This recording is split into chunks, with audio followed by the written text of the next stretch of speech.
Bab 79. Melihat mereka berdiri kaget, Ye Mo melambaikan tangannya dan menyuruh mereka menutup video. Jangan khawatir, aku sudah menemukan bomnya dan menanganinya. Mulai hari ini, kita perlu membangun sistem pertahanan bom di dalam kota untuk mencegah hal ini terjadi lagi. Mendengar ini, semua orang menjadi tenang. Mereka bersuka cita karena Ye Mo telah kembali. Kalau tidak, kerja keras mereka selama bertahun-tahun akan hancur. Ye Mo juga bisa tenang. Dia tidak mendengar ledakan apapun di kota Luo Yue, yang berarti bukan karena dia tidak menemukan bom, tetapi karena suatu alasan bom itu belum dipasang sama sekali. Ye Mo kemudian menatap Su Yuehua. Kakak Yuehua, kemana Ye Xing pergi? Apakah dia pergi sendiri? Sebelum Su Yuehua sempat menjawab, Ye Ling berjalan ke arah Ye Mo dan mengeluarkan sepucuk surat. Kakak Ye Xing pergi sendiri. Dia menitipkan surat ini untukmu, agar kau tidak perlu khawatir padanya. Aku akan bercerita tentang kakak Luo Ying dan King Sui nanti. Ye Mo mengangguk. Meskipun dia sangat ingin tahu tentang mereka, dia masih harus berurusan dengan Luo Yue terlebih dahulu. Selain itu, dengan bakat Luo Ying, mungkin dia sudah lebih kuat darinya setelah berkultivasi selama bertahun-tahun. Dia tidak akan berada dalam bahaya jika dia pergi mencarinya. Ye Mo tidak membuka surat itu dan hanya memindainya dengan indera spiritualnya. 2 tahun setelah dia pergi, Ye Xing memulihkan ingatannya sepenuhnya. Dia tahu dari mana dia berasal, jadi dia menggunakan sumber daya Luo Yue untuk membangun pesawat ruang angkasanya sendiri dalam waktu 6 tahun dan meninggalkan negara itu. Ye Xing berkata bahwa karena ia hanya memiliki 4 batu energi dan bahan-bahannya mungkin tidak cukup bagus, pesawat ruang angkasa itu tidak dapat meninggalkan bumi. Akan tetapi, ia ingin menggunakannya untuk berkeliling dan melihat apakah ia dapat menemukan alasan mengapa ia datang ke sana dan apakah mungkin untuk kembali. Jika tidak, mungkin ia akan kembali ke Luo Yue dalam beberapa tahun. Pada saat ini, telepon Su Yuehua berdering. Su Yuehua mengangkatnya dan segera meletakkannya dengan gembira. Menurut citra satelit kami, ada ledakan besar yang tiba-tiba di Pulau Xin Lini. Ledakan itu hampir membalikkan pulau itu. Kami telah mengirim orang untuk menyelidiki penyebabnya. Ye Mo mengangguk, dia terguncang. Bom-bom ini benar-benar kuat. Pada saat yang sama, Dong Fang Wang, yang masih berada di Pasir Utara, juga tidak mendengar berita tentang pengeboman Luo Yue. Sebaliknya, ia mendapat berita tentang Pulau Xin Lini yang dibom dan bagaimana kata-katanya disiarkan langsung. Ia begitu marah hingga ia meludahkan darah dan mengumpat Ye Mo sebelum pingsan. Untuk melawan Ye Mo, ia bahkan harus bekerja sama dengan Dong Fang Tang, yang pernah berselisih dengannya, namun inilah hasilnya. Melihat ekspresi tenang Ye Mo, semua orang yang mengenalnya mengerti apa yang telah terjadi. Mereka tidak percaya bahwa Ye Mo dapat mengangkut semua bom ke pulau itu dalam waktu yang singkat. Itu tidak mungkin. Ye Mo merasa sangat puas setelah mendengar berita ini. Dong Fang Wang telah menghancurkan markasnya sendiri. Hahaha. Saat ini, Luo Yue butuh pengembangan. Aku ingin mendengar ide kalian semua, tanya Ye Mo. Mengenai Dong Fang Wang, dia telah memutuskan untuk membunuhnya nanti. Su Yuehua berdiri dan berkata, Presiden, saya telah melakukan kesalahan besar selama menjabat sebagai wali kota. Saya ingin mengundurkan diri. Ye Mo mengangguk. Su Yuehua memang tidak cocok untuk posisi itu, tetapi siapa yang akan menggantikannya?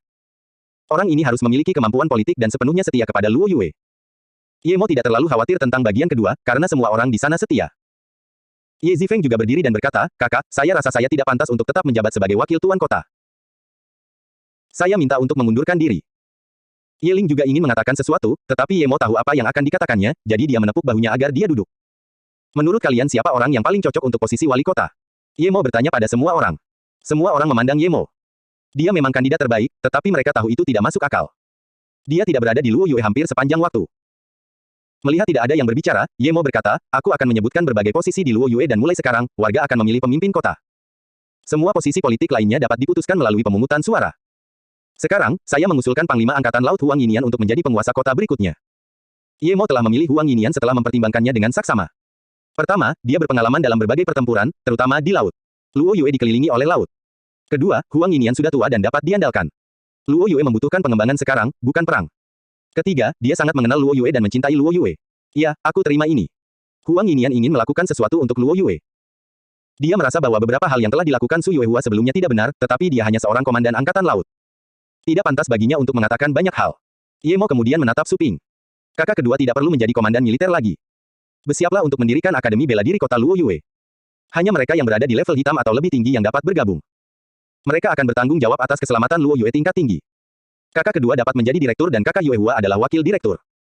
Setelah apa yang terjadi sebelumnya, Ye Mo merasa perlu bertanggung jawab atas keselamatan level manajemen Luo Yue. Kalau tidak, jika tuan lain datang, kota Luo Yue akan tetap dalam bahaya. Bahkan Cina memiliki pasukan surga. Setengah dari Master Surga Agung sangat langka di dunia luar, namun Dong Fang Wang langsung menemukan 2. Ye Mo merasa perlu menyelidiki Dong Fang Wang untuk mengetahui bagaimana ia bisa membuat para master ini bekerja untuknya. Ye Mo menatap Guo Qi dan berkata, Guo Qi akan mengambil alih posisi kakak kedua sebagai kepala militer di Luo Yue. Li Sandao akan menjadi komandan pasukan darat. Komandan angkatan laut akan ditunjuk oleh tuan kota Huang. Komandan angkatan udara tetap sama. Zhang Jiayan akan menjadi wakil tuan kota pertama dan Ye Ling sebagai wakil tuan kota kedua. Yu Miaodan akan menjadi menteri luar negeri. Fang Wei akan tetap menjadi kepala polisi dan Xi Xiu dapat menjadi asisten kakak Yu. Shen Qianqian dan Lulin akan tetap pada posisi mereka. Setelah semua ini, Ye Mo berkata lagi, Akademi Bela Diri Luo Yue akan menjadi tempat kultivasi seni bela diri kuno terbaik. Jika ada yang tertarik, kalian semua dapat pergi ke sana untuk belajar. Namun, ada satu persyaratan, kalian tidak boleh mengajarkan kepada siapapun apa yang kalian pelajari di sana. Dan Zifeng, kalian juga harus pergi belajar di sana selama beberapa waktu sebelum kembali untuk melakukan sesuatu. Semua orang pergi setelah rapat. Meskipun Ye Mo telah mengatakan bahwa posisi masa depan akan diputuskan melalui pemungutan suara, untuk saat ini dia akan menugaskan semua orang. Ye Mo meninggalkan Zhang Jiayan, Su Ping, Su Yuehua, Ye Ling dan Ye Zifeng di kamar dan meminta Yu Erhu untuk datang. Setelah mereka semua berkumpul, Ye Mo mengeluarkan 3 pil penambah esensi agung dan memberikannya kepada Zhang Jiayan, Su Ping, dan Su Yuehua. Setelah kalian memakan pil ini, kalian akan mencapai surga agung. Luo Yue membutuhkan master karena aku tidak bisa selalu berada di sini. Hah? Su Yuehua dan yang lainnya berdiri kaget. Ada pil yang bisa membuat seseorang mencapai surga. Jika berita itu menyebar, seluruh sekte tersembunyi akan menyerbu Luo Yue tanpa rasa takut. Adapun Su Ping dan Su Yuehua, mereka tidak terlalu peduli dengan status sebagai penguasa kota. Mereka adalah penganut seni bela diri kuno yang ekstrim. Jadi sekarang, mereka terlalu terkejut karena bisa mencapai surga besar. Dari apa yang mereka ketahui, seluruh dunia seni bela diri kuno tidak memiliki guru surga yang hebat. Tan Jiao telah bersembunyi setelah dikalahkan oleh Ye Mo, sementara Ren Pingcuan telah dibunuh oleh Ye Mo segera, jadi tidak ada yang tahu tentang dia. Jika Ye Mo dapat membuat orang mencapai surga agung dengan mudah, pada tingkat kekuatan apa dia sendiri berada. Setelah Su Yuehua dan yang lainnya pergi, Ye Zifeng bangkit dan ingin mengatakan sesuatu kepada Ye Mo, tetapi Ye Ling menghentikannya. Dia tahu apa yang akan dikatakan Ye Zifeng dan apa yang dipikirkan Ye Mo. Dongfang Chong sudah meninggal, dan apa yang dilakukan Dongfang Nana di Luo Ying sudah sepantasnya dihukum mati. Tidak pantas memohon belas kasihan untuknya. Ye Mo menatap Ye Zifeng dan berkata, menurutku, kamu tidak tahu apapun tentang apa yang dilakukan keluarga Dongfang di Luo Yue. Menurutku, kamu juga yang paling tahu apakah Dongfang Nana benar-benar menyukaimu. Aku ingin kamu bersiap sebelum pergi ke Akademi Bela Diri sekarang. Kakak, tolong lepaskan Nana, dia tidak bersalah. Dia dipaksa ke sini oleh keluarga Dongfang. Dongfang Tanzhen itu bahkan bukan saudara kandungnya. Mata Ye Zifeng memerah. Dia tahu bahwa kakak laki-lakinya ingin membunuh Dongfang Nana. Ye Mo mencibir, Zifeng, kamu tahu di dalam hatimu betapa polosnya dia. Dia tidak hanya tidak bersalah, dia pantas mati. Kamu akan pergi ke Akademi Bela Diri, tetapi kamu ingin mempertahankannya sehingga dia bisa terus mengkhianati Luo Yue. Kakak, aku ingin membawa Nana dan meninggalkan Luo Yue. Tolong biarkan dia pergi. Nada bicara Ye Zifeng terdengar getir. Jelas, Dongfang Nana lebih penting baginya daripada apapun. Ye Mo menghela napas. Ye Zifeng bukanlah saudara kandungnya, tetapi dia tidak pernah memperlakukannya berbeda. Mustahil untuk mempertahankan Dongfang Nana di kota Luo Yue, namun sudah jelas cinta Ye Zifeng padanya begitu dalam dan mustahil membuatnya melepaskan wanita itu. Ye Mo memikirkan Luo Ying, Ning Qingsui, dan Mu Xiaoyun. Tidak mungkin baginya untuk melepaskan salah satu dari mereka juga. Bahkan jika suatu hari mereka melakukan kesalahan, bisakah dia membunuh mereka sendiri? Ye Mo tahu dia tidak bisa. Jika dia tidak bisa melakukan itu, mengapa memaksa Ye Zifeng melakukannya? Ye Mo menghela napas dan tidak mengatakan apa-apa, tetapi Ye Ling tahu bahwa Ye Mo membiarkan Ye Zifeng meninggalkan Luo Yue, dan hatinya sakit. Kakak kedua, ayo kita pergi sekarang. Ye Ling menarik Ye Zifeng keluar. Ye Mo tahu dia tidak bisa lagi membunuh Dongfang Nana itu. Meskipun dia tahu dia sangat palsu, cinta adalah cinta. Tidak ada yang bisa menjelaskannya. Jika tidak seperti itu, Ye Zifeng tidak akan sebodoh itu untuk diperalat dan masih bingung setelah kejadian itu keluar. Dia berharap Ye Zifeng akan membawa Dongfang Nana dan membangun keluarga sendiri daripada kembali ke keluarga Ye. Tidak baik baginya untuk pergi ke keluarga Ye. Tuan, akan muncul jalan setapak setelah sampai di kaki gunung. Ada beberapa hal yang lebih baik dikesampingkan, Yu Erhu menghibur. Ye Mo tersadar dan tersenyum, Erhu, kamu benar, mengapa terlalu banyak berpikir? Ngomong-ngomong, aku memanggilmu untuk menguji akar spiritualmu. Kemudian, Ye Mo mengeluarkan alat penguji dan berkata, masukkan tanganmu ke dalam dan gunakan ki batin. Baiklah. Yu Erhu melakukan apa yang diperintahkan, dan 3 sinar cahaya segera menyinari perangkat itu. Tanah, kayu, dan api. Ye Mo mengerutkan kening. Akar roh 3 elemen tidaklah bagus, dan lampu uji akar roh Yu Erhu cukup redup. Guru, apa itu akar roh tanah, kayu, dan api? Tanya Yu Erhu. Ye Mo berkata, apa yang aku kembangkan sangat rumit. Kau telah mengikutiku selama bertahun-tahun, tetapi aku belum mengajarkan apapun kepadamu. Ramuan hanyalah salah satu dari sekian banyak bidang yang aku kuasai, dan aku sebenarnya tidak mengolah seni bela diri kuno. Apa yang aku kembangkan disebut kultivasi kebenaran. Itu adalah hal yang sangat membosankan, tetapi jika kau mengolahnya secara ekstrim, itu jauh lebih unggul daripada seni bela diri kuno. Apakah kau tertarik untuk mempelajarinya? Yu Erhu segera berkata, Tuan, saya bersedia. Baiklah, Ye Mo mengangguk, ingat, kamu tidak boleh memberitahu siapapun apa yang aku ajarkan kepadamu. Aku punya satu murid lagi, dan meskipun kamu mengikutiku lebih dulu, secara tegas, dia adalah murid pertama yang kuanggap sebagai kultivasi kebenaran. Guru, saya tidak peduli berapapun jumlah murid saya hanya ingin mengikuti guru dan mempelajari kultivasi kebenaran. Namun, bagaimana jika Xiao Zhen melihat apa yang saya kultivasikan? Tanya Yu Erhu. Ye Mo tersenyum, dia istrimu, jadi jika dia bersedia, kau bisa mengajarinya. Ingatlah untuk merahasiakannya. Sekarang perhatikan, apa yang akan aku ajarkan kepadamu adalah mantra keberuntungan primordial. Setelah Ye Mo selesai mengajar Yu Erhu, dia meninggalkannya dengan beberapa pil. Sekitar waktu itu, Ye Ling kembali. Ye Ling, biarkan Zifeng tinggal, tapi jangan biarkan dia terlibat dengan urusan Luo Yue. Biarkan saja dia mengurus urusannya, kata Ye Mo. Ye Ling menggelengkan kepalanya, kakak kedua bilang dia berutang banyak padamu, tapi dia tetap ingin meninggalkan Luo Yue. Ye Ling tiba-tiba tersenyum dan berkata, jangan khawatir tentang dia. Dia bisa menghasilkan cukup uang untuk memulai bisnis lagi. Dengan kecerdasannya, mereka akan menjalani kehidupan yang baik jika Dongfang Nana ingin hidup dengan baik. Dan, saya juga berpikir bahwa lebih baik dia meninggalkan Luo Yue. Ye Mo mengangguk dan melupakan masalah itu, lalu bertanya, apakah kamu tahu kemana Bei Wei dan kawan-kawan pergi? Mata Ye Ling memerah, mereka semua mampu berkultivasi, tetapi aku tidak. Karena mereka semua bisa terbang, mereka pergi mencarimu dan meninggalkanku sendirian di Luo Yue. Apakah kamu punya cara untuk menghubungi mereka? Tanya Ye Mo. Ye Ling menggelengkan kepalanya, saat mereka baru saja keluar, aku masih bisa menghubungi mereka, tapi sudah 2 tahun sejak terakhir kali aku berhubungan dengan mereka. Apakah kamu tahu kemana mereka pergi saat itu? Ye Mo segera bertanya. Ye Ling menggelengkan kepalanya, aku hanya bisa menebak. Saat aku bersama mereka sebelumnya, Suster Luo Ying berkata kau mungkin pergi ke dunia kecil, dan Suster Luo Fei tahu di mana dunia kecil itu. Beberapa waktu lalu, saat Luo Fei mulai semakin kecewa dengan Luo Yue, dia meninggalkan kota Luo Yue dan pergi mencari Luo Ying dan King Sui. Tapi aku juga tidak bisa menghubunginya lewat telepon lagi. Tidak bagus. Ye Mo tiba-tiba teringat bahwa ada beberapa orang yang mencoba masuk saat dia mencoba meninggalkan dunia kecil itu. Pasti mereka. Memikirkan formasi penghisap darah itu, Ye Mo merasa takut. Dia berhasil lolos karena dia tahu apa yang harus dilakukan, tetapi bagaimana dengan Luo Ying dan kawan-kawan? Namun, mereka seharusnya baik-baik saja, jika tidak, dia tidak akan melihat batu-batuan saat pertama kali keluar. Memikirkan hal itu, Ye Mo bersukacita karena mereka baik-baik saja. Karena mereka berada di dunia kecil, Ye Mo tidak perlu khawatir. Kekuatan mereka seharusnya cukup memadai di dunia kecil. Meskipun formasi 7 bintang itu dalam keadaan mati, ketika keterampilan formasinya mencapai tingkat tertentu, dia dapat membangunnya kembali. Ada apa, kakak? Tanya Ye Ling dengan cemas. Ye Mo melambaikan tangannya, tidak apa-apa, mereka pergi ke dunia kecil. Setelah aku selesai mengurus hal-hal di luar, aku akan masuk juga. Kakak juga akan pergi. Tapi aku, Ye Ling hampir menangis. Jika semua orang pergi, dia akan sangat kesepian di Luo Yue. Meskipun Ye Ling sudah berusia 30-an, Ye Mo masih menepuk kepalanya dan tiba-tiba bertanya, Ye Ling, kamu sudah sebesar ini, mengapa kamu masih belum menemukan seseorang yang kamu sukai? Bibir Ye Ling terangkat dan berkata, saudaraku, aku sudah mempertimbangkan beberapa orang, tetapi aku tidak dapat menemukan seseorang yang lebih baik darimu, jadi sebaiknya aku hidup sendiri. Ye Mo kehilangan kata-kata, tetapi dia segera berkata, akan sulit menemukan seseorang yang lebih baik dariku di sini. Ye Mo tengah memikirkan cara untuk membuat pil 5 saripati agar dia juga dapat memiliki akar roh. Ye Ling tiba-tiba berbisik di telinga Ye Mo dan berkata, bagaimana kalau begini, kakak, aku juga akan menikahimu. Lagi pula, kita tidak ada hubungan darah, dan kamu sudah punya lebih dari 1 istri.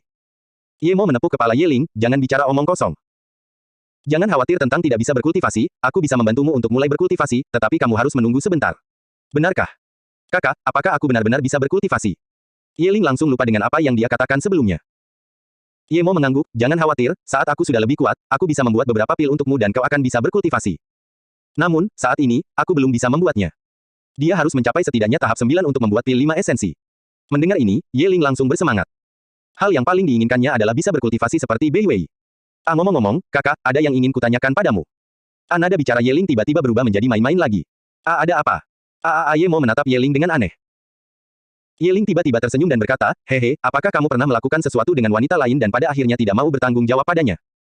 Ye Mo tercengang dan menatap Ye Ling dengan marah, Ye Ling, apa yang kau katakan? Apakah aku orang seperti itu? Lagi pula, aku tidak akan mengkhianati Susu dan King Sui.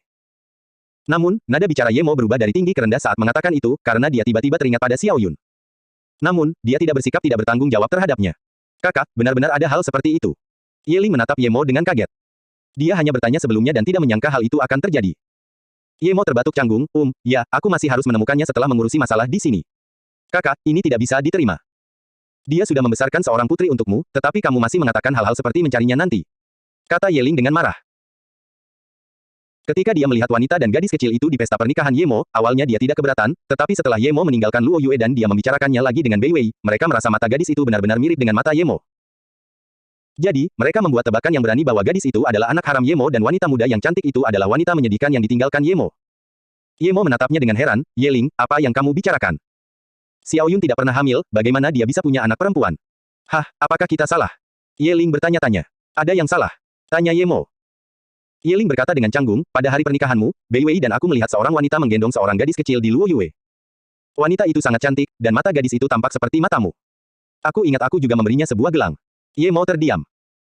Ada terlalu banyak orang yang tampak mirip, jadi terlalu mengada-ada jika mengira itu putrinya hanya berdasarkan mata mereka, bukan? Tidak apa-apa, ayo kita pergi ke Danau Luo Yue untuk melihat-lihat. Siapa yang tinggal di sana sekarang? Tanya Ye Mo. Sejak semua orang pergi, hanya aku sendiri yang tinggal di sana, kata Ye Ling. Sebelum Ye Mo sampai ke Danau Luo Yue, seekor burung besar terbang di atasnya. Ahem, King Sui tidak membawa perak bersamanya. Tanya Ye Mo. Tidak, mereka berencana untuk segera kembali, jadi Silver tinggal bersamaku. Ye Ling memeluk Silver.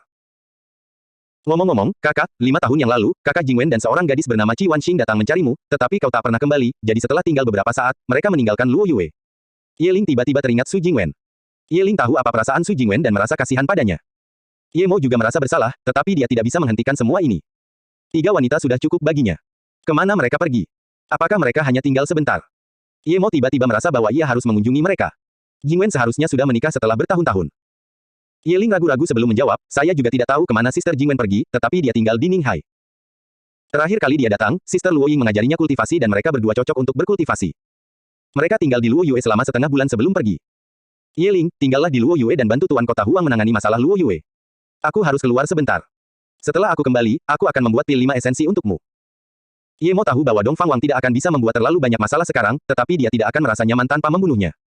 Ye Ling mengangguk, lalu teleponnya berbunyi. Ya, kakak Yue Hua. Ini untukmu, kakak.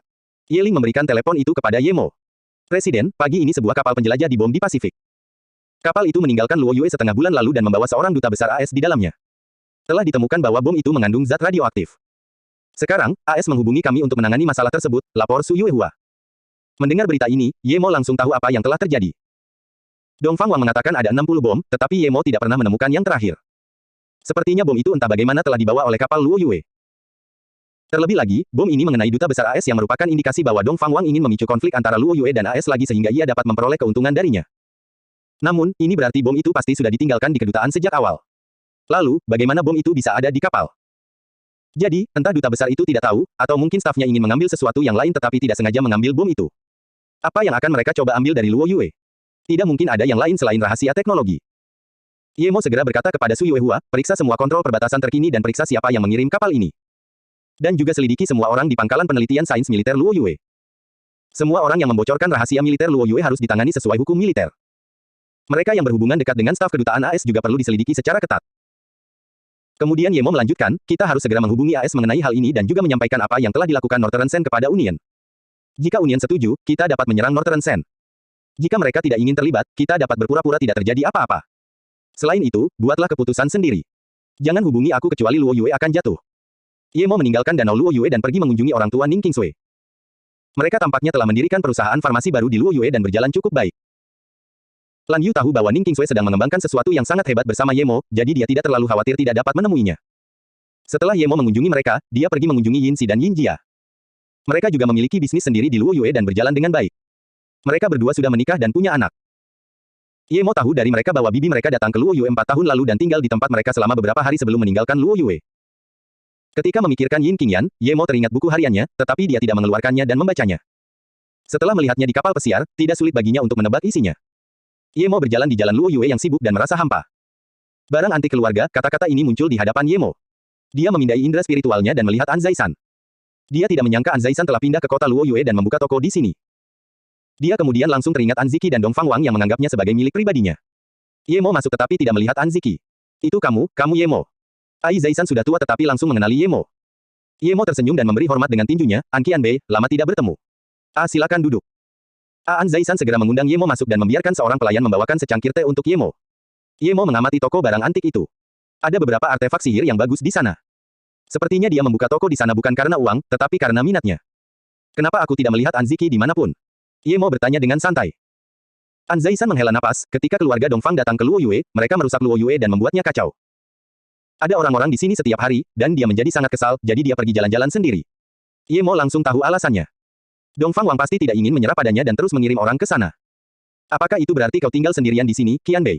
Tanya Ye Mo. An Zaisan menggelengkan kepalanya, tidak, cicit perempuanku sedang berbisnis di sini dan bekerja sebagai pejabat rendahan, jadi dia sering datang. An Ning Ye Mo segera mengingatnya. 2 mata ikan dari ikan yin yang itu berasal darinya.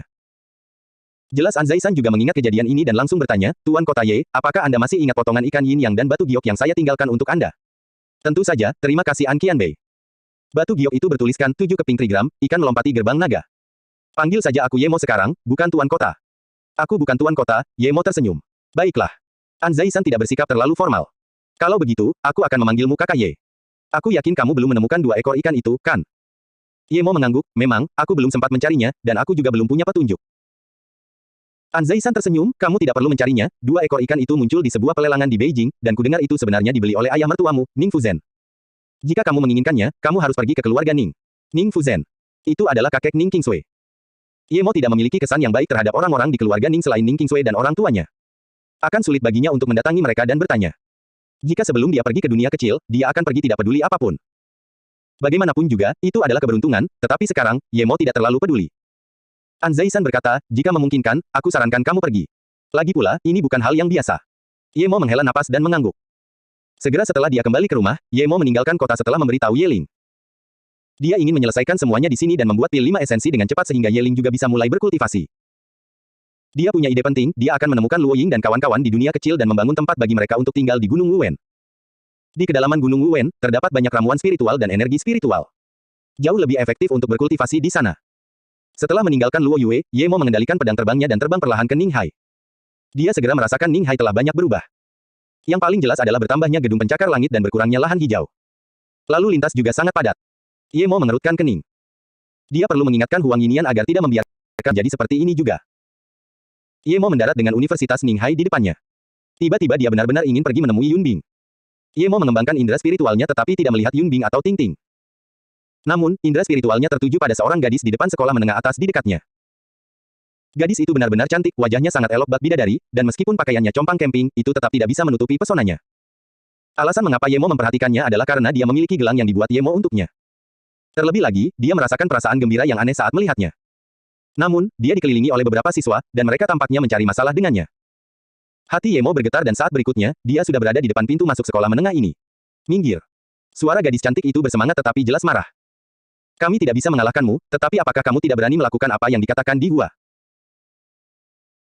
Hari ini adalah hari ulang tahunnya, jika kamu pergi ke sana, kamu akan menjadi kakak perempuan kami dan mendapat tempat di kompetisi matematika nasional tahun ini, tetapi jika kamu tidak pergi, kami tidak akan menghentikanmu, tetapi kamu tahu konsekuensinya, seorang gadis gemuk mengancam. Iya, apa salahnya menjadi pacar di gua, Ye Mo? Kami ingin, tapi tidak bisa, kata gadis lainnya. Ye Mo. Nama yang sama dengannya. Ye Mo tiba-tiba gemetar saat mengamati gadis ini. Gadis itu memiliki mata yang sama persis dengannya. Dia ingat apa yang dikatakan Ye Ling sebelumnya. Apakah ini gadis yang hadir di pernikahannya? Tidak heran Ye Ling akan mengira dia adalah putrinya. Bahkan dia merasa dia masih ada hubungan darah dengannya, tetapi Ye Mo tahu itu tidak mungkin. Dia hanya punya 3 wanita dan tidak ada satupun dari mereka yang hamil. Tiba-tiba, hati Ye Mo bergetar sekali lagi. Dia teringat Song Yangzu. Wanita itu adalah wanita pertamanya. Mungkinkah dia? Tidak mungkin, itu hanya sekali. Tapi Ye Mo tidak bisa tetap tenang lagi. Segalanya tampak seperti itu. Jika gadis ini benar-benar putri Song Yangzu, maka itu pasti juga putrinya. Dia ingat bahwa dia sepertinya mendengar seorang gadis menangis dan hatinya sakit saat itu di pernikahannya. Kemudian, dia melihat seseorang dengan tergesa-gesa membawa pergi seorang gadis. Sosok itu, bukankah itu Song Yangzu? Jika memang benar, bagaimana perasaannya saat itu? Dia sedang mengandung putrinya dan dipaksa untuk menonton pernikahannya. Itu terlalu kejam baginya. Sebuah mobil BMW hitam berhenti di depan pintu sekolah, dan seorang pemuda yang tampak berusia 15 tahun tetapi tingginya hampir 5 kaki 6 inci 1 meter 70 berjalan pergi. Ia melihat ke arah gadis-gadis yang menghentikan Yimo dan berkata, siapa yang membiarkanmu bersikap kasar kepada Yimo? Minggirlah. Yimo, hari ini ulang tahunku. Kalau kamu berkenan, silakan datang. Kalau tidak, aku mengerti, pemuda itu berbicara dengan sopan kepada gadis cantik itu. Gadis itu tidak berbicara. Dia tahu bahwa tidak peduli apakah dia menolak atau menyetujui, hasilnya tidak akan baik. Yemo menatap gadis yang berpakaian biasa-biasa saja ini dan tiba-tiba merasa getir dan bersalah. Tiba-tiba ia merasa berutang banyak pada Song Yangzu. Ia tidak pernah memikirkannya lagi setelah mengambil keperawanannya. Yemo berjalan mendekat dan melemparkan pemuda itu jauh ke dalam tong sampah di jalan. Lalu, dia menatap gadis yang gembira itu dan bertanya, siapa namamu? Gadis itu menatap Yemo dengan kaget. Jika Yemo bisa dengan mudah mengusir Divan, dia pastilah seorang ahli. Dia pernah mendengar ibunya berbicara tentang seni bela diri kuno. Mungkin orang ini bahkan berada di level kuning. Meskipun dia tahu tentang seni bela diri kuno, dia tidak pernah mengolahnya. Ibunya mengatakan bahwa itu sangat mahal, dan mereka tidak punya banyak uang. Biasanya, dia akan menolak orang asing yang mencoba berbicara dengannya, tetapi terhadap orang asing yang seperti kakak laki-laki ini, dia merasakan kedekatan. Seolah-olah dia sudah lama mengenal kakak laki-laki ini, dan dia juga membantunya mengusir di Hua. Namun saat berikutnya, dia mendorong Yemo dengan cemas, kamu harus segera pergi, pengawal di Hua sangat kuat. Pergi. Kau ingin pergi setelah menabrak tuan muda di. Seorang pria kekar keluar dari BMW. Melihat hal itu, gadis itu menjadi semakin khawatir. Sementara itu Yemo melihat bahwa orang itu adalah orang yang bahkan belum mencapai level kuning. Sebelum pengawal ini bisa menyerang, dia menendangnya, menggunakan kekuatan yang sedikit lebih besar dari sebelumnya. Orang ini bahkan tidak bisa membela diri dan menabrak tuan muda di yang baru saja merangkak. Aha! Gadis itu menatap kejadian itu dengan kaget. Kakak, kamu benar-benar kuat. Ah! Ye Mo melambaikan tangannya, aku jauh lebih tua darimu, panggil saja aku paman. Siapa namamu? Ye Mo berpikir, jika dia adalah putri Song Yangzu, yang seharusnya berada di level hitam, tidak mungkin dia tidak tahu seberapa kuat Song Yangzu. Apakah tebakannya salah? Namaku Ye Mo. Saat gadis itu mengatakan ini, Ye Mo tercengang. Tangannya mulai gemetar. Nama belakangnya adalah Ye. Ye Mo. Ye Mo melihat tubuh Ye Mo yang gemetar dan tiba-tiba bertanya, Paman, kamu baik-baik saja? Bukankah sebaiknya kamu cepat pergi? Saat polisi datang, kamu tidak akan bisa melarikan diri. Keluar gadis sangat agresif. Jika mereka ingin kamu masuk penjara, kamu akan. Apakah ibumu bernama Song Yangzu? Ye Mo bereaksi dan meraih tangan Ye Mo sambil bertanya dengan gemetar. Ye Mo menarik tangannya dan berkata dengan marah, Paman, apa yang kamu lakukan? Dan bagaimana kamu tahu ibuku bernama Song Yangzu? Ye Mo menatap putrinya yang memiliki bercak di sepatunya dan tiba-tiba merasakan air mata mengalir. Song Yangzu telah melahirkan putrinya, tetapi dia tidak pernah repot-repot berusaha menemukannya. Meskipun Song Yangzu adalah seorang seniman bela diri kuno, dia tidak pernah memperoleh keterampilan yang diperlukan untuk bertahan hidup dalam kehidupan sehari-hari. Dia dapat melihat dari Ye Mo bahwa mereka tidak melakukannya dengan baik. Mereka yang tidak terus mengembangkan seni bela diri kuno akan mengalami kemunduran kekuatan. Mungkin dia sekarang berada di level kuning. Adapun alasan dia datang ke Ninghai, Ye Mo dapat mengetahuinya dari nama putrinya. Dia tahu bahwa dia pernah tinggal di Ninghai sebelumnya, jadi dia juga datang ke sini. Dia tidak lagi membencinya. Jika dia membencinya, dia tidak akan memanggil putrinya Ye Mo atau datang ke Ninghai. Catatan TL, Ye Mo dalam konteks ini berarti, untuk mengenang Mo. Ye Mo merasakan keintiman yang kuat dari Ye Mo, dan dia bahkan melihat air mata di sudut mata Ye Mo. Dia hanya ingin menanyakan sesuatu ketika Ye Mo meraih tangannya lagi dan berkata dengan nada mencela diri sendiri, maafkan aku, Ye Mo. Namaku Ye Mo. Mungkin ibumu belum memberitahumu, tapi... Ye Mo, kau ayahku. Ye Mo tiba-tiba memeluk Ye Mo dan mulai menangis, sambil berpikir, ibu benar. Ayah pergi, tetapi dia akan kembali, dan sekarang dia benar-benar kembali. Mulai sekarang, dia akan menjadi seseorang yang memiliki ayah juga. Tidak ada yang bisa memanggilnya anak haram lagi. Dia telah mendengar nama Ye Mo berkali-kali. Setiap kali ibunya bercerita tentang ayahnya, dia hanya akan mengatakan bahwa ayahnya sangat kuat dan dialah yang membawa ibunya ke pegunungan salju Meinei. Tidak ada yang lain. Ya, aku ayahmu, Ye Mo memeluk Ye Mo dan bergumam. Dia tidak bisa menjelaskan apa yang dia rasakan saat itu.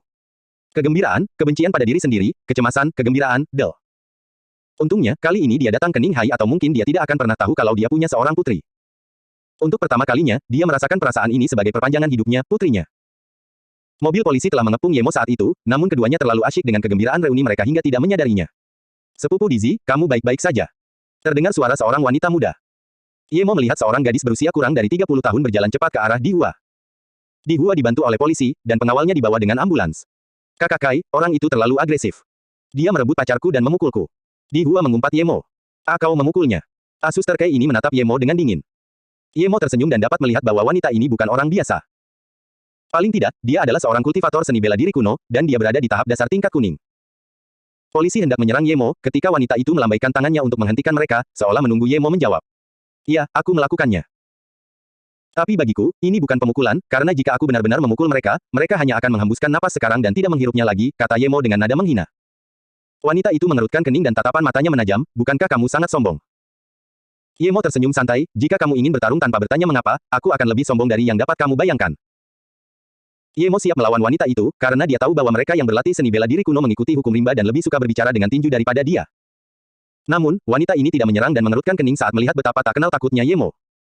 Dia menoleh pada pemuda itu dan bertanya, Dizzy, apakah dia orang yang kamu inginkan menjadi pacarmu? Dia menunjuk ke arah Ye Mo yang masih dalam pelukan Ye Mo. Ya, Suster Kai, aku sangat menyukainya. Aku ingin membawanya pulang. Dia sangat cantik. Aku harus memilikinya. Aku berjanji untuk menjadikannya satu-satunya pacarku, aku bisa melepaskan pacarku saat ini. Kata Di Hua putus asa. Baginya, selama Suster Kai ada di sini, semuanya akan mudah. Wanita itu menatap Ye Mo, dan wajahnya sedikit tenang. Dia menatap Ye Mo dan berkata, siapa kamu bagi gadis ini? Meskipun Dizzy baru kelas 12, dia sangat menyukai gadis ini. Ini adalah keberuntungan mereka, dan Dizzy tidak akan memperlakukannya dengan buruk. Kurasa. Minggir. Ye Mo berteriak dingin dan menamparnya 2 kali. Ye Mo menamparkan Di Hua hingga terlempar dan sebelum dia mendarat, giginya mendarat terlebih dahulu. Ada 2 bekas tamparan di wajahnya, dengan darah merembes di tempat bekas telapak tangan itu. Bahkan telinganya mulai berdarah. Ye Mo berkata dengan dingin, babi milikmu itu tidak pantas bergaul dengan Ye Mo-ku. Ye Mo benar-benar marah. Ye Mo adalah putrinya, dan dia baru berusia sekitar 13 tahun sekarang, tetapi bajingan ini ingin dia menjadi pacarnya dan membawanya pulang. Ye Mo benar-benar ingin membunuh mereka saat itu juga. Namun, dia tidak bisa membunuh sekarang. Jika dia melakukannya, maka berita tentang Ye Mo dari kota Luoyue yang membunuh seseorang akan disiarkan ke seluruh dunia. Dan bahkan jika dia bisa menutupi wajahnya sepenuhnya, dia tidak ingin membunuh di depan putrinya tepat setelah bertemu kembali dengannya. Jika dia tidak datang ke Ninghai dan menemukannya, putrinya tidak akan bisa melarikan diri dan akhirnya akan jatuh ke tangan anak itu. Pemuda itu jelas bukan orang baik, dan keluarga mereka tampaknya juga cukup kuat. Song Yangzu dan Yimo tidak akan pernah bisa mengalahkan mereka. Kau. Asuster Kai menunjuk ke arah Yemo, gemetar karena marah. Kau hanya seorang murid tingkat kuning, berhentilah mempermalukan dirimu di hadapanku. Seharusnya aku yang mencari masalah denganmu, dan satu-satunya alasan mengapa aku tidak melakukannya adalah karena aku sedang tidak ingin melakukannya. Namun, jika kau merusak suasana hatiku yang baik, aku akan datang mencari masalah, dan kau akan menyesalinya nanti. Wanita itu menahan keinginannya untuk menyerang. Tiba-tiba dia merasakan firasat buruk. Yemo benar-benar tidak berminat pada hal-hal yang tidak penting ini. Dia baru saja bertemu kembali dengan putrinya. Saat polisi bereaksi, mereka mendapati bahwa Yemo sudah pergi. Mereka merasa Yemo berjalan perlahan, tetapi dia sudah pergi sejauh ini dalam sekali jalan. Polisi memandang Suster Kai, menunggu perintahnya untuk menangkap Yemo. Wanita itu membuka mulutnya, tetapi saat dia tersadar, Yemo sudah pergi. Dia tahu bahwa dia telah bertemu dengan seorang guru hari ini. Kalian kembali saja sekarang. Dia tahu polisi tidak bisa berurusan dengan orang-orang seperti itu. Dia harus membalas dendam, tetapi itu tidak akan melibatkan polisi. Orang ini sangat kuat, tetapi jika Aula Bao Si Ninghai dapat dengan mudah disalahgunakan, maka mereka tidak akan memiliki status yang mereka miliki atau mampu mendominasi Ninghai seperti yang mereka lakukan. Setelah polisi pergi, wanita itu berbalik untuk memeriksa luka di Hua, tetapi dia tiba-tiba merasa kakinya terasa lebih ringan dari biasanya. Dia kemudian menyadari bahwa, bagian bawah sepatunya telah terpotong, termasuk kaus kakinya. Jika potongannya terjadi sedikit lebih tinggi, dia akan kehilangan lapisan daging. Melihat ini, jantungnya akhirnya berdetak cepat. Pria itu memotong sepatunya tanpa sepengetahuannya. Jika dia akan memotong kakinya, bukankah dia juga akan bingung? Ada seseorang sekuat itu di Ninghai. Siapa dia? Memikirkan hal ini, dia segera memanggil beberapa orang untuk mengirim di Hua ke rumah sakit, sementara dia segera pergi. Mungkin Aula Bao Si akan lenyap begitu saja setelah menyinggung seseorang seperti ini. Dia yakin bahwa Yemo telah menunjukkan belas kasihannya, tetapi mungkin itu agar dia bisa menghancurkan Aula Bao Si nanti. Wanita itu benar-benar menebaknya. Yemo memang berniat membunuh di Hua nanti. Namun, jelas dia tidak punya waktu sekarang. Tubuh Yemo sedang dalam tahap perkembangan yang krusial, tetapi nutrisinya tidak baik. Sangat penting untuk membantunya merawat tubuhnya terlebih dahulu. Apakah ibumu baik-baik saja? Yemo tahu dari Yemo bahwa Song Yangzu tidak dalam keadaan baik, tetapi dia tetap bertanya. Dia tidak punya banyak perasaan terhadap Song Yangzu, tetapi ketika putrinya ini muncul di depannya, dia hanya bisa merasa bersalah terhadap Song Yangzu. Tubuhnya tidak begitu sehat, jadi aku berencana untuk kembali. Yemo menyeka matanya. Ia merasa seperti sedang bermimpi. Meskipun ia belum pernah melihat ayahnya sebelumnya, sekarang setelah ia melihatnya, ia merasa seperti telah bertemu ayahnya berkali-kali dalam mimpinya. Ibu telah mengatakan kepadanya bahwa ayah akan datang mencari mereka, jadi inilah saat yang selalu diimpikannya. Saat Yemo mengucapkan namanya, dia merasa sangat wajar jika Yemo adalah ayahnya. Satu-satunya hal yang aneh adalah ayahnya tampak masih sangat muda. Yemo merasa semakin bersalah mendengar tentang Song Yangzu. Yemo mencengkeram bahu Yemo erat-erat, takut ayahnya akan menghilang begitu dia melepaskannya. Setelah tenang, dia berkata dengan hati-hati, ibu menghabiskan semua tabungannya agar aku bisa masuk ke sekolah terbaik di Ninghai. Ketika dia sakit, dia juga tidak mau menghabiskan uang untuk itu dan terus berlarut-larut. Sekarang, kondisinya semakin memburuk. Yemo mengerutkan kening. Dia telah memberinya mutiara bercahaya. Bahkan jika dia tidak memiliki keterampilan hidup, dia masih bisa menjualnya dan menjalani kehidupan yang kaya. Apakah ibumu pernah mengatakan dia punya sesuatu yang berharga untuk dijual? Tanya Yemo. Yemo mengangguk, ia memiliki mutiara yang sangat cantik, dan ibu mengatakan kepadaku bahwa mutiara itu dapat dijual dengan harga yang mahal, tetapi itu adalah satu-satunya yang ditinggalkan ayah, jadi ia tidak ingin menjualnya. Aku setuju dengannya. Ayah, kau meninggalkan mutiara yang berkilau itu untuk ibu dan aku, kan? Yemo mengira Song Yangzu akan menyewa sesuatu yang tidak terlalu jauh dari sekolah, tetapi ketika sopir mengantar mereka sampai ke daerah pinggiran kota, Yemo menyadari betapa jauhnya putrinya harus pergi ke sekolah. Namun, itu bisa dimengerti jika dipikir-pikir. Dengan status keuangan Song Yangzu, dia tidak akan mampu membeli rumah di kota. Dia bahkan tidak berani mencari Song Yangzu dengan indera spiritualnya, dan dia tidak tahu seperti apa wujudnya saat ini. Setelah turun dari mobil, Yemo menarik Yemo ke sebuah rumah warga. Yemo tercengang, seorang wanita berambut putih tengah berjuang untuk mengambil seember air dan saat ia ingin membawanya ke kompor, langkah kakinya menunjukkan bahwa ia tidak memiliki kekuatan untuk melakukannya, dan air terus terciprat keluar. Apakah ini Song Yangzu? Wanita cantik berwajah dingin itu. Yemo merasa sangat menyesal. Jika dia tidak mengenali temperamen sombong dan wajah yang hampir tidak dikenalnya itu, Yemo akan meragukan apakah wanita ini benar-benar Song Yangzu yang dikenalnya. Wanita tingkat hitam itu kini bahkan belum mencapai tingkat kuning dan bahkan mengalami cedera dalam. Si jenius nan rupawan itu sekarang sudah beruban dan tangannya penuh kapalan serta terdapat luka dalam di sana. Namun dia baru berusia 30-an. Alasan mengapa dia berubah menjadi seperti ini adalah karena dia harus membesarkan putrinya, Yemo. Yemo juga tahu bahwa dia mungkin seperti ini karena rasa bersalah juga. Dia melahirkan seorang putri untuk musuh keluarganya. Meskipun dia tahu bahwa keluarga Song telah lama melupakannya, dia masih bersembunyi di sini, menyiksa lukanya. Mungkin dia ingin mati ketika meninggalkan Luo Yue, tetapi satu-satunya hal yang tidak dapat ditinggalkannya adalah putrinya Yemo. Mama! Yemo berteriak dan mengguncang Song Yangzu. Dia mendongak dengan gembira dan kemudian melihat wajah Yemo. Splash ember kayu jatuh ke lantai. Dia tertegun. Sosok di depannya tiba-tiba menjadi semakin kabur. Ye Mo memegang tangan Yimo, dia telah membayangkan adegan ini berkali-kali dalam mimpinya, tetapi sekarang itu benar-benar terjadi. Maaf, Yang Zhu. Aku datang terlambat 13 tahun, suara Ye Mo terdengar. Song Yang Zhu merasa penglihatannya semakin kabur. Dia membuka mulutnya tetapi tidak bisa berkata apa-apa. Kali ini, itu bukan mimpi. Ye Mo benar-benar datang. Dia bernapas lega. Yimo akhirnya menemukan ayahnya. Dia bisa tenang sekarang. Dia selalu bercerita tentang ayahnya kepada Yimo dan mengatakan bahwa suatu hari dia akan muncul hanya untuk hari ini. Dia telah meninggalkan kesan yang mendalam tentang Ye Mo di hatinya. Sekarang tampaknya usahanya tidak sia-sia. Yimo tampak dekat dengan ayahnya seperti dia selalu bersamanya. Bibir Song Yang Zhu bergetar, tetapi dia tidak mengatakan apa-apa. Bu, ada apa? Ayah sudah pulang. Yimo menyadari bahwa ibunya tampak tidak bersikap baik. Song Yang Zhu tersenyum dan kembali ke ekspresi normal. Yimo, mulai sekarang kamu harus mendengarkan ayahmu. Kemudian Song Yang Zhu berkata dengan gemetar kepada Ye Mo, air membasahi tubuhku. Aku akan berganti pakaian. Ayah, ibunya selalu bercerita tentang ayahnya, tetapi sekarang setelah ayahnya kembali, mengapa dia tidak banyak bicara? Dia tidak segembira yang dibayangkannya. Di dalam hatinya, hubungan kedua orang tuanya sangat baik, jadi mengapa hal itu tidak terlihat demikian? Ye Mo tampak bersalah saat dia masuk ke kamar dan menutup pintu. Saat dia mulai melepaskan pakaiannya, Ye Mo mendapatkan kembali kesadaran spiritualnya. Ayah, aku akan memasak dan membersihkan dapur. Ia mengatakan hal itu agar kedua orang tuanya bisa memiliki waktu berdua. Ye Mo tahu apa yang dipikirkan putrinya. Dia mengacak-acak rambutnya dan berkata dengan lembut, baiklah. Song Yang Zhu mengenakan pakaian yang biasa dikenakannya di masa lalu dan melihat dirinya di cermin. Setelah beberapa lama, dia berkata, kamu masih terlihat sama seperti dulu, tapi aku sudah tua. Sekarang setelah Yimo menemukanmu, aku bisa tenang. Lalu, dia mengeluarkan belati, menggosok matanya di cermin, dan menusukkan belati itu ke tenggorokannya tanpa ragu-ragu. Dia wanita yang sombong. Dia tidak ingin suaminya melihatnya seperti ini. Dia tahu dia mempunyai dua istri yang bagaikan dewi dan juga tahu bahwa dia tidak mencintainya. Harga dirinya tidak akan membiarkannya memperlihatkan dirinya seperti ini kepada istri-istrinya yang lain. Harga dirinya tidak ingin membuat keadaan menjadi sulit baginya.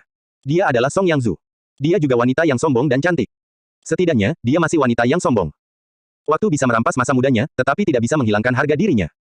Dia tidak membutuhkan cinta atau belas kasihan. Sekarang setelah Yimo menemukan rumah baru, dia tidak lagi memiliki keterikatan apapun. Namun, belati itu tidak menembus tenggorokannya. Ada tangan yang memegang belati itu. Darah mengalir dari belati, karena Ye Mo tidak menggunakan tenaga dalam untuk mencegah dirinya terluka. Dia merasa berutang pada Song Yang Zhu, dan memang sudah sepantasnya dia berdarah untuknya. Yang Zhu, kamu bodoh sekali. Karena kita sudah bertemu lagi, ini masalah takdir. Kenapa harus begini? Nada bicara Ye Mo menjadi lesu. Dia merasa sangat bersalah. Dia tahu apa yang dipikirkan Yang Zhu, tetapi tidak tahu bagaimana cara menghiburnya. Dia bisa dengan mudah mengembalikan penampilannya, tetapi trauma selama 1 dekade tidak bisa dengan mudah terobati. Hah, apa yang terjadi dengan tanganmu? Song Yang Zhu dengan cepat meraih tangan Ye Mo. Dia melupakan harga dirinya dan hanya ingin segera menemukan sesuatu untuk membalutnya. Pada saat itu, dia lupa betapa kuatnya Ye Mo. Bagaimana luka kecil itu bisa memengaruhinya. Ye Mo menggunakan tenaga dalamnya, dan lukanya segera sembuh. Dia memeluk Song Yang Zhu dan mulai membelai rambut putihnya. Tubuh Song Yang Zhu menegang. Kesedihan yang tak terungkapkan muncul dari hatinya. Selama bertahun-tahun, satu-satunya kerabat yang dimilikinya adalah Ye Mo. Selama bertahun-tahun, dia tidak memiliki rumah, dan dia telah berpikir berkali-kali untuk bersandar di pelukan Ye Mo. Hari ini, itu terjadi. Dia menangis saat itu. Dia merasa seperti anak kecil yang lemah. Perasaan tidak masuk akal yang dia rasakan ketika dia dengan tergesa-gesa membawa Ye Mo pergi dari pernikahannya dan semua penderitaan yang telah dia alami tampaknya telah mencair begitu Ye Mo kembali. Dia belum pernah mencintai sebelumnya, dan dia tidak tahu apakah ini cinta, tetapi sejak dia mendorongnya keluar dari makam yang meledak itu, dia mengingatnya selamanya. Dia masih ingat bahwa ketika dia mendengar Ye Mo baik-baik saja, dia bersuka cita dari lubuk hatinya. Ye Mo, aku tidak pantas untukmu, aku sudah tua, kata Song Yang Zhu. Namun, dia sebenarnya tidak ingin meninggalkan putrinya atau Ye Mo. Kamu belum tua, Ye Mo berkata lembut. Ketika tuan muda keluarga Song itu gugur di Ninghai dan kehilangan nyawa, Ninghai menjadi pendiam. Bahkan para mafia tidak berani bersikap sombong, karena mereka tahu ada Ye Mo di Ninghai. Namun, situasi ini telah berakhir 8 tahun lalu. 8 tahun lalu, mafia di Dongbing kembali dari Italia dan mendirikan Balai Baozi.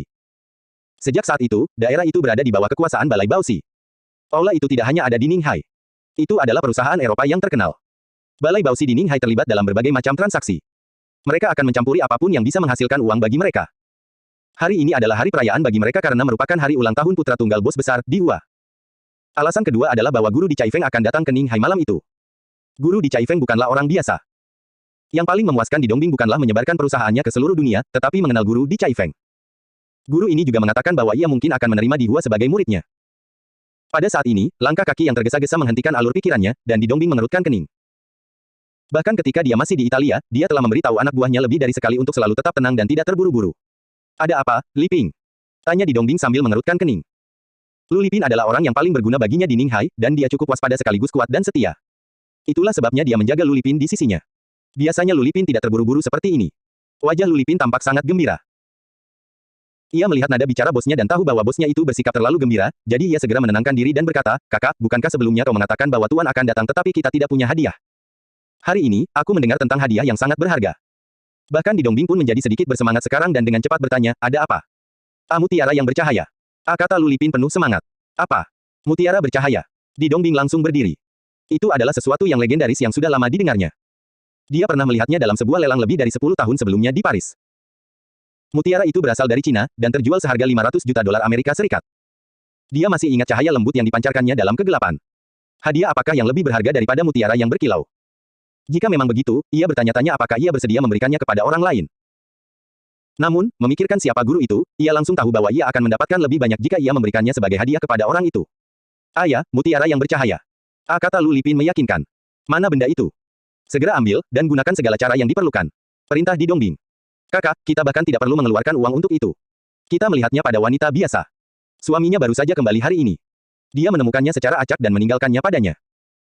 Keluarga ini sangat biasa, jadi jika kita menginginkannya, kita hanya perlu." Lu Lipin membuat gerakan mengiris di tenggorokannya.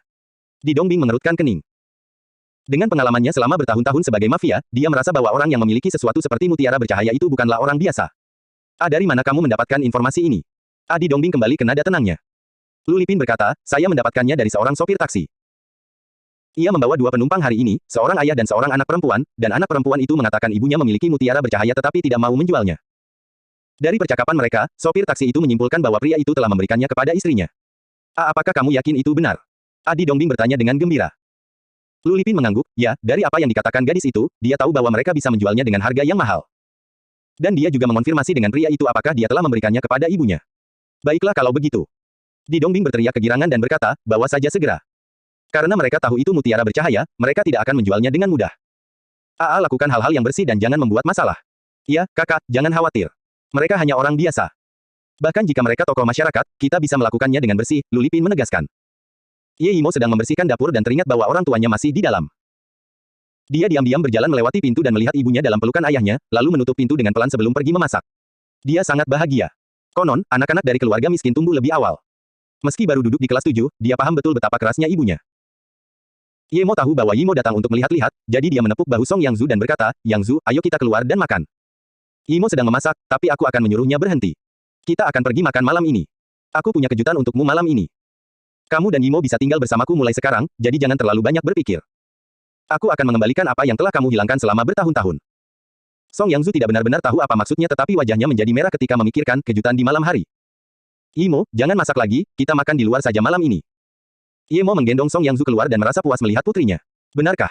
Yimo tampak terkejut sekaligus gembira. Ia teringat akan aroma lezat masakan yang ia cium setiap kali melewati restoran dan kini, ayahnya akan mengajaknya makan di luar. Yemo kembali menarik Yimo ke dalam pelukannya dengan penuh kasih sayang. Saat mereka berdua berada dalam pelukannya, Yemo merasa bahwa kebahagiaan bisa begitu sederhana.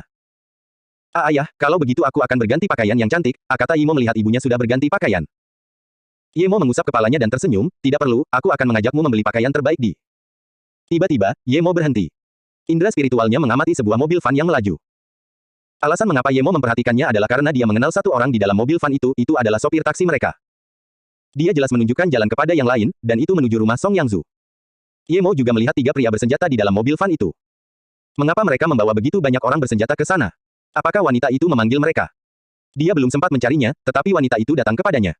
Namun, Yemo segera menyadari bahwa itu mungkin bukan dirinya. Bahkan tidak ada tanda level kuning di mobil itu. Dia tidak akan pernah membiarkan orang biasa melawannya. Tak lama kemudian, Yemo menyadari apa masalahnya dari percakapan mereka. Sopir itu mendengar mereka berbicara tentang mutiara bercahaya, jadi mereka membawa orang-orang ini untuk merampok mutiara bercahaya itu. Memikirkan hal ini, niat membunuh Yemo pun meningkat. Untungnya, Yemo telah membicarakannya di depannya. Jika hal itu bocor sebelum hari ini, mereka bahkan tidak akan hidup, dan Yemo tidak akan pernah tahu bahwa dia memiliki seorang putri. "Yangzu, kemasi barang-barangmu bersama Yemo. Aku akan pergi sebentar, tapi setelah itu kita bisa pergi dan saat kita pergi, kita tidak perlu kembali ke sini lagi." Yemo menepuk Song Yangzu dan pergi. Seseorang menghalangi jalan. Pengemudi itu tiba-tiba menginjak rem sambil memberitahu Lu Lipin. Sebelum Lu Lipin sempat mengatakan apapun, sopir taksi yang memimpin jalan berkata, "Itulah orang yang saya bicarakan." Lu Lipin mendengar ini, dan jantungnya berdebar kencang.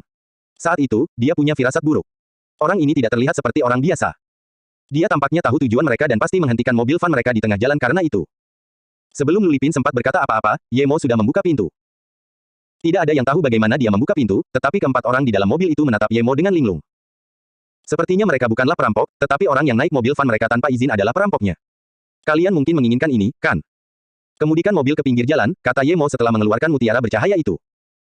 Cahaya redup menyebar di dalam mobil van, memberikan perasaan lembut kepada semua orang. Mutiara bercahaya. Seru Lu Lipin kegirangan. Apapun yang terjadi, mutiara bercahaya ini nyata. Saat berikutnya, dia ingin merampoknya, tetapi dia segera menghentikannya. Kemudikan mobil ke pinggir jalan, kata Lu Lipin sambil menunjuk ke sudut jalan yang jauh. Perkataan Lu Lipin membuat orang-orang lainnya tanpa sadar mencengkeram senjata mereka.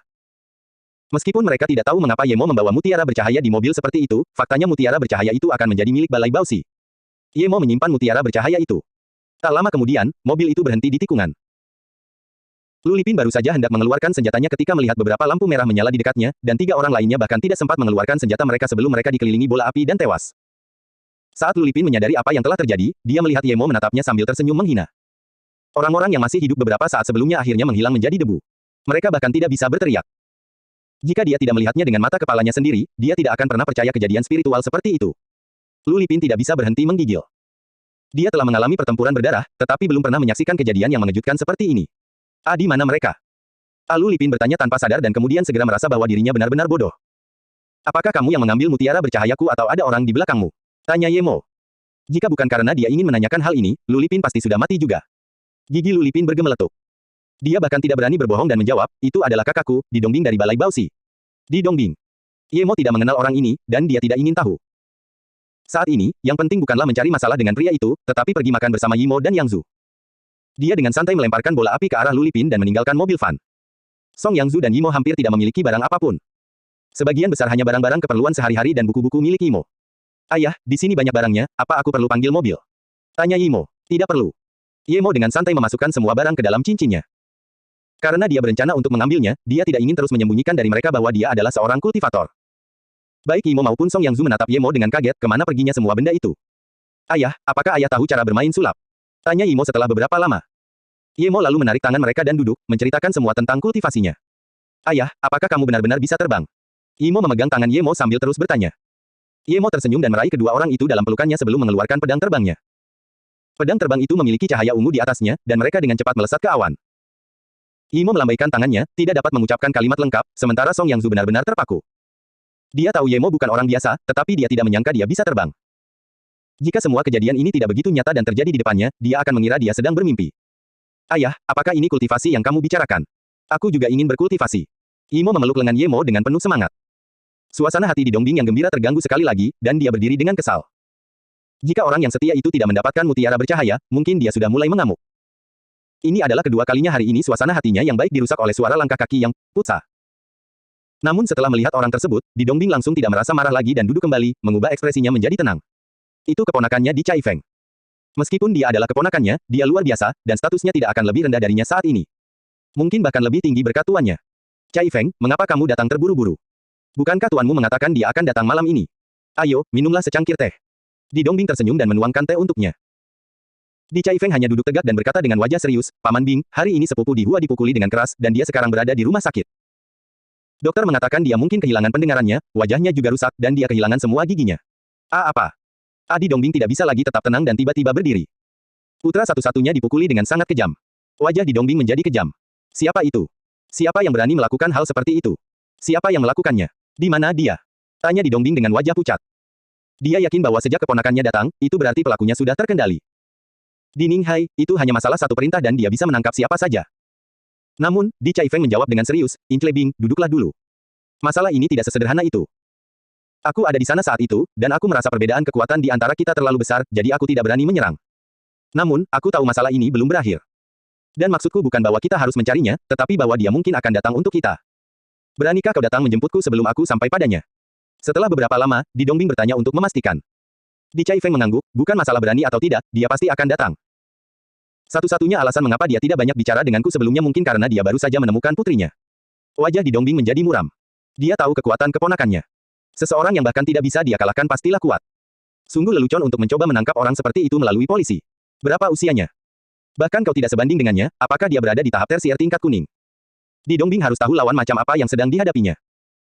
Di Chai Feng menjawab, dia tampak seperti berusia 20-an, tetapi dia mengiris bagian bawah sepatuku tanpa aku sadari sama sekali. Aku yakin jika dia ingin mengiris kakiku, aku tidak akan bisa menjaga kakiku. Dia jelas tidak hanya berada di level kuning, dia setidaknya berada di level hitam. Sekuat itu. Hati di Dongbing mulai dingin. Tidaklah lucu jika menyinggung seorang master tingkat hitam. Aula Bausi miliknya tidaklah kecil dan mungkin merupakan penguasa di sini, tetapi siapapun yang berada di level hitam dapat dengan mudah menghancurkan aula tersebut. Belum lagi, mereka yang mengolah seni bela diri kuno tidak begitu peduli dengan hukum. Jika orang seperti itu ingin menghancurkan Balai Bausi, bahkan pemerintah tidak akan mampu menghentikannya tepat waktu. Namun jika dia siap, maka bahkan level hitam pun tidak akan mampu menghancurkan Balai Bausi miliknya dengan mudah. Namun, pada saat yang sama, dia juga tidak akan memiliki kekuatan untuk membunuh orang itu. Di Dongbing tersentak. Dia tidak menyangka akan menyinggung perasaan orang seperti ini hari ini. Tidak heran dia begitu gelisah sepanjang hari. Tetapi apakah dia akan membiarkan putranya dipukuli seperti itu dan tidak membalas dendam? Paman Bing, jangan terlalu khawatir. Ini semua hanya tebakanku. Sangat jarang seseorang mencapai level hitam sebelum usia 30. Selain itu, meskipun dia level hitam, Aula Bausi tidak perlu takut padanya, kata Di Chai Feng. Di Dongbing mengangguk, aku tidak takut. Meskipun kita tidak memiliki level hitam, kita juga bukan hanya untuk pamer. Sekarang aku sudah siap, jika dia berani datang ke Balai Bausi, aku akan memastikan tidak akan ada balasan untuknya. Aku mungkin akan kehilangan beberapa saudara paling banyak. Tetapi jika kita mencoba menangkapnya, itu akan jauh lebih sulit. Di Chai Feng merenung sejenak sebelum berkata, tuanku akan datang malam ini, dan aku menerima kabar bahwa dia telah mencapai tingkat bumi. Chai Feng, gurumu sudah mencapai tingkat bumi. Di Dongbing berdiri dengan gembira. Jika guru Chai Feng bisa menghadapi pemuda sombong ini, mereka tidak perlu khawatir tentang apapun. Di Chai Feng tahu apa yang dipikirkan pamannya dan berkata dengan cemas, meskipun guru setuju untuk menerimaku sebagai murid resmi, aku belum menjadi murid resmi. Guru berasal dari sekte tersembunyi, jadi meskipun aku menjadi murid resminya, aku tidak bisa memintanya untuk menyerang orang begitu aku melihatnya. Di Dongbing tiba-tiba tertawa muram dan menyela, jangan khawatir Chai Feng, aku sudah menyiapkan hadiah besar untuknya, dan kita akan segera makannya. Hadiah ini pasti akan membuatnya terharu. Ada apa? Tanya Di Chai Feng. Bercahaya. Mutiara, kata Di Dongbing kata demi kata. Apa? Mutiara bercahaya. Bahkan Di Chai Feng berdiri karena terkejut. Aku sudah mengirim Lipin untuk mengurusnya. Seharusnya dia sudah menyelesaikan pekerjaannya sekarang. Di Dongbing bangkit dan teringat bahwa Lu Lipin sudah pergi selama 2 jam. Mengapa masih belum ada kabar darinya? Di Dongbing segera menelepon Lu Lipin, tetapi yang didengarnya hanyalah nada kosong. Saat berikutnya, Di Dongbing merasa pasti ada sesuatu yang terjadi. Lu Lipin tidak akan menutup teleponnya tanpa persetujuannya. Dan jika sesuatu terjadi pada teleponnya, dia akan segera melaporkannya kepadanya. Apa yang terjadi? Di Chai Feng juga menyadari ada sesuatu yang salah. Aku tidak bisa menghubungi Lipin, itu seharusnya mustahil. Dia seharusnya hanya mengambil sesuatu dari orang biasa, Di Dongbing mengerutkan kening. Di Chai Feng langsung bertanya, dari mana dia mendapatkan berita tentang mutiara bercahaya itu? Betapa berharganya mutiara bercahaya itu, bagaimana dia bisa dengan mudah mendapatkan berita tentangnya? Wajah Di Dongbing juga menjadi serius, dan dia segera memanggil 2 orang untuk mencari Lu Lipin. Kemudian, dia menjawab, dia mendapat berita itu dari seorang sopir taksi yang mendengarnya saat mengantar seorang ayah dan anak perempuan. Ayah dan anak perempuan. Di Chai Feng bertanya sambil mengerutkan kening. Ayah, Di Dongbing kemudian mengulangi apa yang dikatakan Lu Lipin kepadanya. Di Chai Feng mendengar ini dan berkata dengan lebih hati-hati, Paman Bing, kalau aku tidak salah, ayah dan anak itu adalah orang-orang yang sedang kubicarakan. Sopir taksi itu bertemu mereka belum lama ini, dan dia menjemput mereka di pintu masuk SMA Haisa. Aku hampir yakin bahwa dialah orang yang memukuli Dizzy.